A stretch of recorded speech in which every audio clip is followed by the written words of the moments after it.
Ты живой? 50-градусный мороз, трасса Колыма. Под завалами снега путешественник из Испании Хосе Андрес. Он мечтал добраться до озера Байкал на велосипеде. По дороге между Якутией и Магаданом решил остановиться на ночлег прямо в палатке на трассе. Вот только российские холода европейскому экстремалу оказались явно не по зубам. Его ждала верная смерть от обморожения, если бы за сутки до привала он не встретил компанию ингушей. Молодые люди Ваха Чемурзиев, Мовсар Муцольгов, Аслан Хабриев отправились в Магадан чинить машину и по дороге остановились в кафе. Когда мы туда заходили, стоял велик, турист велик. И нас удивило, почему? Потому что на улице 50 градусов мороза. И кто на велике в такой мороз? Зашли, там сидит турист, греется. Поговорить с ним никак не получилось, потому что он английский не знает, вообще ничего по-английски. Чисто только испанский язык. Испанский мы не знаем. Чуть-чуть поговорили.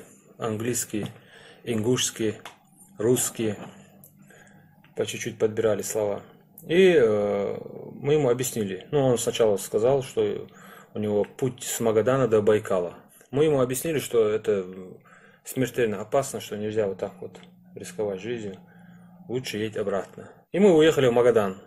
Не смогли переубедить его. Подумали, все равно он выйдет на улицу, ночью не поедет. Мы побыли в Магадане дня 4, сделали машину и поехали обратно. В этой же кафешке обратно остановились на обратном пути. Там, поспрашивали в кафешке, которые повара у них, что случилось с ним. Они сказали, что он уехал. И нам уже было интересно найти его. Компания отправилась по маршруту испанца. Они проехали более 100 километров, пока не увидели на обочине палатку. Тогда и стало понятно – новый знакомый в беде. Сам подошел к палатке. Там никто не шевелится, ни звука. И мы решили, что он умер. Мы уже хотели отойти там, не знаю, доехать до первого пункта и вызвать кого-нибудь, скорую, милицию. И зашевелилась палатка чуть-чуть там. И он там, себя приходил, Он засыпал, от холода человек засыпает. И Аслан там, он жив, И мы уже выскочили, объяснили ему. И он тоже в Сусуман, обрадовался, что, увидел нас. Замерзшего иностранца обогрели, напоили чаем, а утром отвезли в гостиницу и вызвали врачей. В такой смертельной опасности опытный путешественник впервые. За его плечами Исландия, Пакистан. Но вот Россию покорить оказалось куда сложнее. А всему виной перчатка, рассказывает сам Хосе. Мне понравилось одиночество, энергия Сибири, но не понравилось, что нет солнца. Спустился с перевала, не хотел ночевать наверху, там холоднее. Все было идеально, и велосипед, и одежда, но во сне у меня снялась перчатка, и прошло всего 5 минут, как я отморозил руку.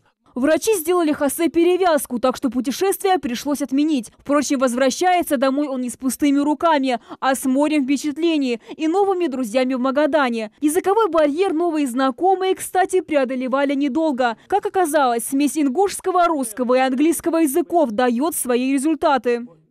Магадан, да? Надумал ты, да? Я думаю, Испания. Испания, да? Испания.